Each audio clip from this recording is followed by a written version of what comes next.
Mungkin ada yang mau menyampaikan pandangan atau pertanyaan, saya persilakan.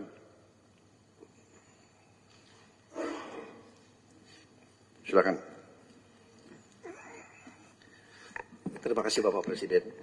Well, first of all, thank you, Mr. Gate, for your contribution to Indonesia and also to the world.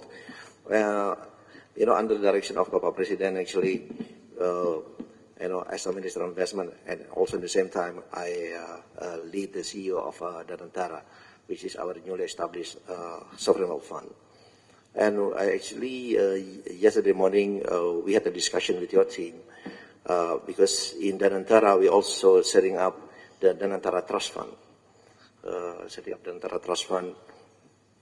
And, on the internal discussion, we are committed actually to put 1 to up to 2.5% of our dividend payout ratio. So if you look at the number, actually, every year in the Danantara Trust Fund, we are going to put every year at least $100 million. $100 million.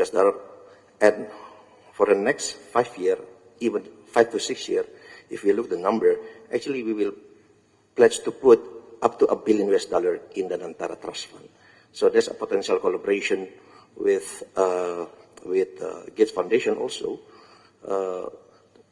because we are looking also in the same line of industries such as education, health, sanitation, and poverty alleviation. So again, there's potential collaboration, and we look forward get your feedback also on this.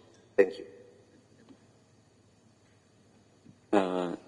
And ladies and gentlemen, I'm working with Pak Rosan basically because every year I have a 1 billion rolling over grant for all institutions, and most of them come from the Gates Foundation, like Global Fund, Gavi.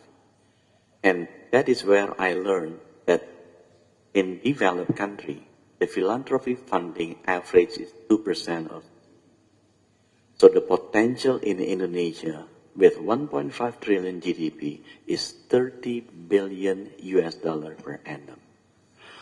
However, many Indonesians would like to give, but the money is not through Indonesia, but through other countries. Because during COVID, I received a lot of grant from Pak Mokhtar Sinarwijaya, from Tanoto Foundation, but through other countries. The reason is because we don't have a trust